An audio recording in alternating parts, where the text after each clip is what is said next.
Oh, Dios mío.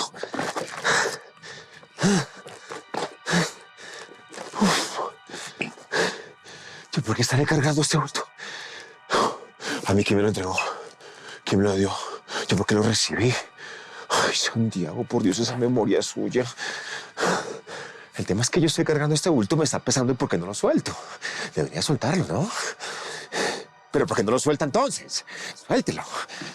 ¿Pero cómo lo suelto? Si esto pesa un montón. Ay, Dios mío. Ay. Ay. Oh.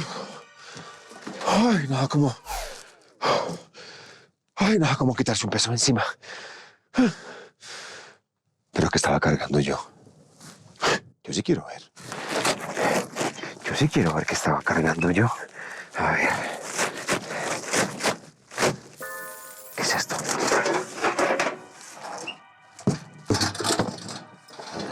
Qué raro. Qué extraño esto. No tenemos desplazados son migrantes internos. ¿Cómo así? ¿Esto qué es? ¿Eufemismos o qué? No fueron secuestros, eran retenciones. No estarían recogiendo café. Fueron homicidios colectivos, no masacres. Pero, entonces, ¿qué? ¿Como justificaciones? No son niños vulnerables, son máquinas de guerra. Ah, ¿será que esto es como eso, como un manual para maquillar discursos nacionalistas? No sé, pero... Es que, ¿por qué estaba cargando yo esto? Son mentiras. Yo lo que estoy cargando son mentiras. Esto es pura mentira. Producción, me hace un favor para que me saquen esto de acá. ¿No? No, porque yo fui... Claro, yo llegué con las mentiras, yo las estoy cargando, pues yo tengo que liberarme. O sea, yo tengo que sacarlas. Yo mismo, eso es. Claro, por supuesto. Mire esto. Eso son puras mentiras. Mentiras, mentiras, mentiras. Y las mentiras pesan. Y la pesa no miente. ¿Y usted ya se miró al espejo?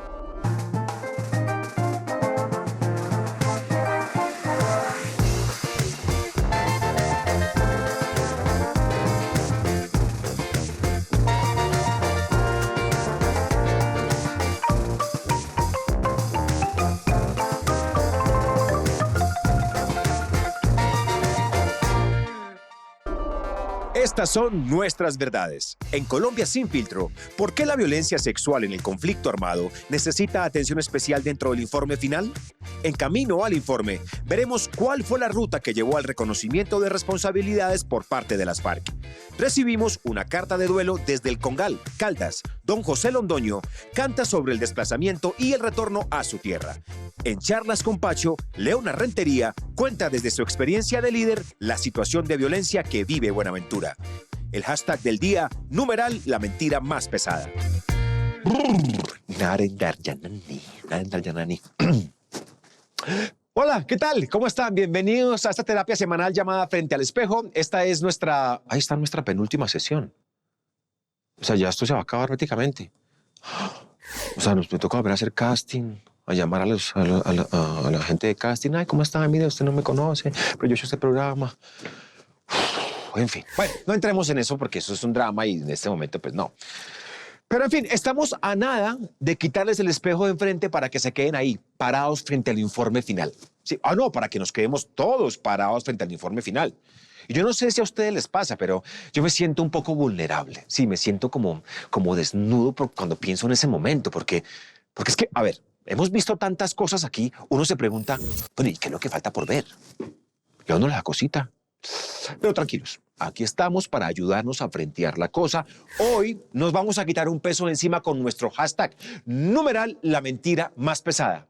¿Cuál es la idea? La idea es que saquemos del sistema esas mentiras que sentimos que como país hemos cargado durante muchísimo tiempo, ¿sí? Así que vayan buscando ahí, en el baúl de sus cargas. Mientras tanto, los invito a que veamos este Colombia sin filtro que responde a una pregunta que muchos se hacen.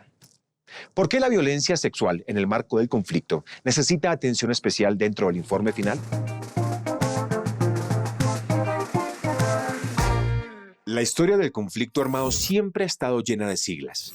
Todo el mundo sabe quiénes son las AUC, las FARC, el EPL, el ELN y las FM. Sin embargo, existe una sigla que pocos saben entender, aunque ha sido protagónica en nuestro conflicto: las VBG, Violencias Basadas en Género. Se trata de una sigla que es muy importante entender, pues visibiliza a una gran cantidad de víctimas. Las violencias basadas en género son un grupo de formas de violencia sexual ejercidas por todos los actores armados, principalmente contra las mujeres y la población LGBTI. Según el Registro Único de Víctimas entre 1985 y 2018, 24.861 mujeres y 386 personas LGBTI fueron víctimas de violencias sexuales en el marco del conflicto. Es por esto que tanto en los acuerdos firmados en La Habana como al anterior de la Comisión de la Verdad, fue necesario crear grupos de trabajo enfocados específicamente en temas de género. Gracias a su labor, ha sido posible identificar 15 formas de violencia sexual que constituyeron un patrón de violencia utilizado por todos los actores del conflicto armado. Nombrarlas resulta particularmente doloroso, pero es fundamental para reconocer lo que ha pasado y no debe volver a ocurrir. Estas son las 15 violencias basadas en género cometidas durante el conflicto armado. Violaciones sexuales, amenazas de violación o violencia sexual, acoso sexual, anticoncepción y o esterilización forzada, embarazos forzados, abortos forzados, trata de personas con fines de explotación sexual, esclavitud sexual, obligación de presenciar actos sexuales, obligación de realizar o permitir actos sexuales, tortura durante el embarazo, maternidad o crianza forzada, desnudez forzada, mutilación de órganos sexuales y cambios forzados en la corporalidad y la performatividad del género. El gran sufrimiento mental y físico que estas agresiones provocan tanto en las víctimas como en sus familiares convierten a las VBG en una táctica de guerra utilizada ante todo para desarticular de raíz el tejido social. Por todo esto, aunque las violencias basadas en género nunca fueron protagonistas del relato de la guerra, hoy entendemos que son fundamentales para entender sus dinámicas, dimensionar las vivencias de las víctimas y concentrar esfuerzos en que ninguna de estas se vuelva a repetir. Bueno, aquí seguimos parados frente al espejo, quitándonos de encima peso innecesario, sí, para poder llegar a encontrarnos con ese informe final mucho más livianos, ¿sí? Utilicen nuestro hashtag numeral la mentira más pesada para compartir en redes esas mentiras históricas que hemos cargado durante muchísimo tiempo y que, hombre, no permiten que levantemos la cabeza para llegar y lograr la no repetición. Ahora les voy a pedir un favor. No compartan esas mentiras tan trilladas como todo sucedió a mis espaldas, somos el país más feliz del mundo, tenemos el tercer mejor himno del mundo, el más bonito, eso de, ven, estoy escribiendo algo y tengo un personaje por ahí, te veo para ti, eso es. No, o, oiga, ¿cuándo nos vemos? ¿Cuándo almorzamos? Déjese ver. Eso es mentira, eso no va a pasar nunca, ¿sí? Bueno, los leo. A ver, numeral, la mentira más pesada es la que atraviesa décadas. ¿Dónde está la verdad sobre los desaparecidos del palacio? Ahí sí que hay bultos por descargar. Numeral, la mentira más pesada es la que busca ocultar a las víctimas. Ah, sí. Sí, esa es la que dice, no son asesinatos selectivos, sino líos de faldas. Sí, claro, cómo no. Numeral, la mentira más pesada es la que se cree todo el mundo. Uy, sí. Eso viene a ser como negación, ¿no? Como cuando alguien comete un error, uno sabe quién cometió ese error, pero nadie es capaz de señalarlo. Entonces, como que el ambiente se pone tenso, como que hay densidad en el espacio, como que hay un silencio incómodo, hasta que ese alguien dice, yo me equivoqué, fui yo. Todos nos ponemos livianos, respiramos, como que se respira otro ambiente, pero no es fácil. Ay, no crean que es fácil quitarse de encima una mentira, no, eso es un proceso, eso es una transformación. Ah, miren, De eso habla nuestro siguiente camino al informe, del proceso que tuvo que dar la comisión para llegar a que las FARC asumieran la consecuencia de dejar de decir fueron retenciones para decir fueron secuestros.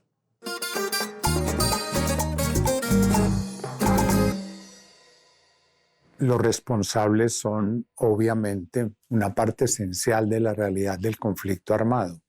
Y si bien la mirada de la comisión se dirige fundamentalmente a las víctimas y es a partir de ellas que nosotros establecemos esta búsqueda de la verdad, los responsables tienen un papel esencial.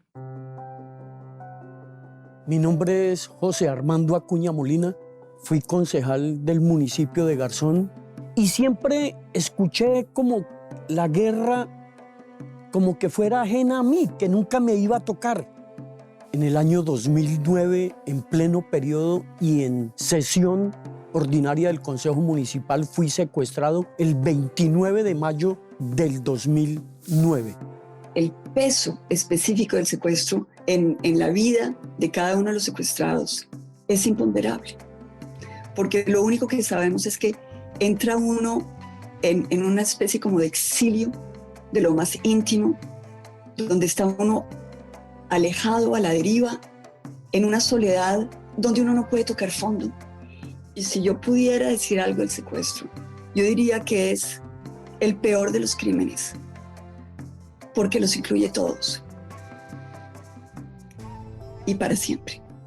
Como las FARC han sido, digamos, las protagonistas de este proceso de paz, entonces el reconocimiento de su responsabilidad es esencial para que eso pueda tener un papel de curación, de satisfacción. La mesa de trabajo que se estableció con FARC hoy es una mesa de trabajo que tiene ese gran objetivo, ¿no? Cómo hacer del reconocimiento una posibilidad de ruptura simbólica con ese pasado, de poder encontrarse con las víctimas, de poder mirarlas a los ojos, poder reconocer que se causó daño y que eso pues sea significativo para toda la sociedad colombiana. Allá hablaban de retención y entonces me dijeron, no, aquí hay unas retenciones, en el caso suyo, por ejemplo, que era político y que estaban para presionar la ley de canje, las retenciones que ellos decían de guerra, que eran los policías y soldados, y las retenciones económicas, que no eran retenciones sino secuestros. Me llamó mucho la atención, y esto es en el eco de lo que estabas mencionando, la dificultad que ellos tienen de decir que fue un secuestro, hablar de retenciones, es decir, no poner las palabras que son donde tienen que ir. La manera que ellos, no todos, pero ciertos de ellos, tienen de maquillar la verdad para tratar de presentarla de alguna manera bajo una perspectiva menos cruel. Entonces, por ejemplo, van a decir, a ella efectivamente se le puso una cadena en el cuello durante muchos años, pero era una manera de protegerla para que no se fuera a volar y morir en la selva. El reconocimiento es tan valioso y tan importante porque es dejar la política de silencio y de negación que históricamente ha acompañado a los actores del conflicto armado. Además de que tenemos intereses muy concretos y particulares, también estamos poniendo ese interés general y superior que es hacer posible este proceso de paz, este proceso de esclarecimiento de la verdad y este proceso de reconocimiento. Ha sido esa persistencia, ese valor, esas organizaciones de víctimas las que han ido sumando llamados de conciencia, llamados de atención, manifestaciones de dolor que han ido provocando que los responsables lleguen finalmente a hacer esa acción, ese acto concreto de responsabilidad. A partir de una entrevista supremamente íntima, intensa, con la exsecuestrada Ingrid Betancourt, las FARC por primera vez hablaron de secuestro y reconocieron su responsabilidad y reconocieron la gravedad del secuestro. Queremos decirles que el secuestro fue un gravísimo error del que no podemos sino arrepentirnos. Mediante una carta difundida por la Fuerza Alternativa Revolucionaria del Común, quienes hoy hacen parte de la Cámara de Representantes y Senado escribieron: Les arrebatamos lo más preciado, su libertad y su dignidad. Podemos imaginar el dolor profundo y la angustia de los hijos e hijas de tantos secuestrados por las FARC. En el reconocimiento de esclarecer la verdad, hay un valor de dignificar a las víctimas y hay otra dimensión muy importante de estos reconocimientos, es que pueden llevar también a que el victimario, el responsable, recapacite y recupere un poco también su dignidad. Atentar contra la vida de otro, violar a otro, desplazar a otro, desaparecer a otro o a otros o a muchos o a miles como ha pasado aquí en Colombia, eso no deja incólume a quien da la orden, a quien tiene la responsabilidad. Nadie sabe de la tranquilidad, de la paz que se tiene cuando uno perdona. Y por eso yo he invitado a muchos quienes han sido víctimas a que intenten perdonar. Y yo invito a todos a quienes han insistido de un lado o del otro por la vía armada a buscar la paz. No va a ser posible nunca. 50 años de guerra, nada bueno quedó. No hay nada para destacar de la guerra en este país. Claro, por supuesto. Oiga, estaba yo pensando que hay otra forma de mentira mucho más sofisticada. Sí, que hace que uno cargue más peso, pero uno no se da cuenta. ¿Sabe cuál es? La justificación. Sí, la justificación, como cuando uno dice, no, estoy fumando es porque estoy nervioso. O no he hecho ejercicio porque no he tenido tiempo. Cosas así. Revísense a ver qué tipo de mentiras como esas nos hemos metido como país. Porque la única forma de poder liberarnos de ellas pues es dejar de justificarnos y asumir la responsabilidad. Por eso participen con nuestro hashtag de hoy, numeral, la mentira más pesada. Ahora, por favor, no queremos leer sus infidelidades, no queremos leer sus equivocaciones, no, que fue un error, que me confundí un poquito.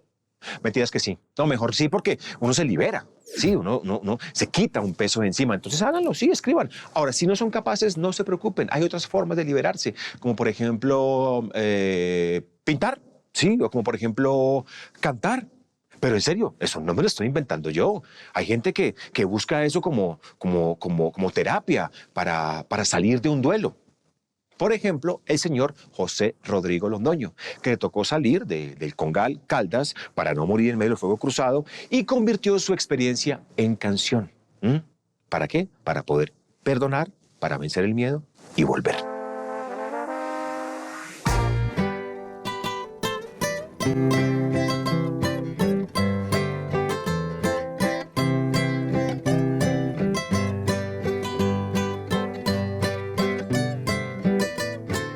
Yo me llamo Rodrigo Londoño. Fui nacido y criado aquí en la vereda del Congal, desde toda una vida. Esta historia que quiero narrar fue una historia de mucho despecho. Hoy Dios nos quiso recompensar. Sin temor, pues lo hecho fue hecho. Pues el Congal, antes de llegar los grupos armados, era un caserío pobremente. Lo único era que cada uno teníamos un solar y en ese solar podíamos sembrar caña, plátano, café. Aquí vivíamos todos felices, sin temor y sin nada de nada. Se nos fue complicando la vida al llegarnos las fuerzas armadas. Los grupos armados del Congal fueron llegando, entonces a los 10 llegó uno, entonces nos dijo que sembráramos coca. Presionado por todos los grupos, quedamos en una sin salida. Nos tocó abandonar la región si queríamos salvar nuestras vidas.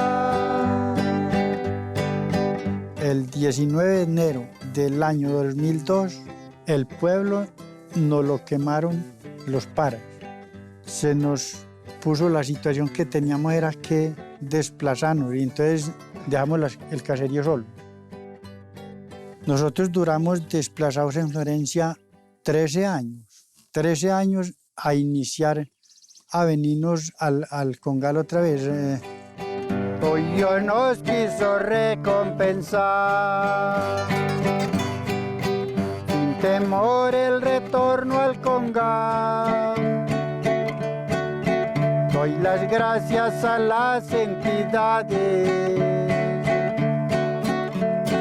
de corazón gracias por su bondad. Yo y la gente del Congal somos valientes porque volver a retornar a una tierra abandonada, porque esto estaba muy horrible de feo, y nos unimos todos y salimos adelante, y vamos adelante. Hoy podemos gritar todos juntos, retornamos a la casa mía. Yo diría, pedirle al Dios Todopoderoso que a nosotros no nos vuelva a ocurrir otra repetición de lo mismo.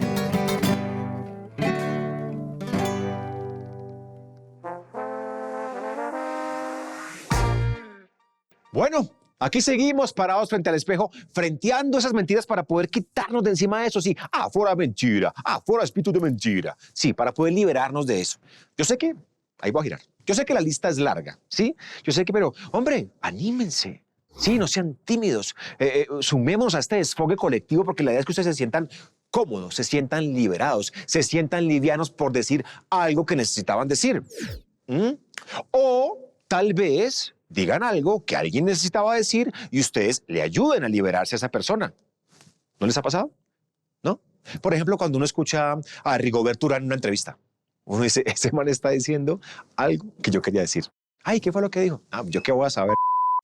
Sí. O Leona Rentería, que se adueñó de una entrevista de radio, ¿se acuerdan? Y empezó a decir un montón de verdades sobre Buenaventura, ¿no? Entonces, cuando yo por ejemplo, escuché eso, yo dije, ese man está diciendo cosas importantes. Por eso, para seguir con el espíritu, hoy Pacho Berrú se sienta con Leona Rentería a quitarse de encima esas mentiras que tanto nos pesan a los colombianos cada vez que se habla de Buenaventura.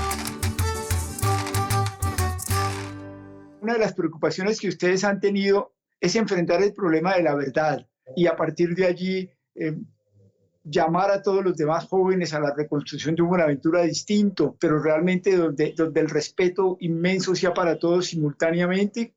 ¿Cómo lo plantean? Porque ustedes son para nosotros una señal de esperanza muy grande. La verdad es clave. Te digo por qué la verdad es clave. Porque resulta que cuando nos trajeron la violencia, también nos fueron inculcando un principio y es la naturalización de ella. Y lo otro que hicieron también fue empezar a hacernos creer que a todo el que asesinaban era porque estaba metido en problemas o era porque era una persona mala. Y entonces la sociedad empezó a caer en ese ejercicio de justificar muchas veces la muerte de alguien, porque es que no, si a él lo mataron seguramente fue porque andaba robando, seguramente porque andaba en esto. Entonces, la verdad es tan importante porque permite entender que mucha gente de la que murió le debe quedar claro al resto de la comunidad que murieron en un ejercicio de enfrentamiento de grupos que muchas veces esa gente no tenía ningún tipo de relación con lo ilegal. Además, vos y muchos de tus compañeros no solamente han sido víctimas en sus barrios, en las situaciones tan difíciles que han vivido, sino que han visto morir a compañeros muy queridos, a amigos del alma, a familiares. Pero hay una cosa que me impresiona mucho y es que en lugar de ustedes victimizarse y decir, ay, nosotros las víctimas, es que tengan compasión de nosotros y además que nos den plata y que ustedes toman una actitud proactiva de llamar a tus compañeros, de formular eso en el arte, de decir vamos a conocer la verdad, vamos a rescatar a nuestros compañeros jóvenes que han sido víctimas de esta situación. Yo le digo a la gente siempre, no es solamente lamentarse por lo que ha pasado, sino tomar fuerza. En el 2015 pasó algo extraordinario con mi familia. Nosotros estábamos preparando una presentación para ir al Hijo al Parque con dos compañeros, defensores de derechos humanos, uno de ellos mi cuñado, y llegan 8 paramilitares a la casa nuestra sacan a mi cuñado, lo matan en la calle siguiente, y nosotros, ¿qué tenemos que hacer con mi familia?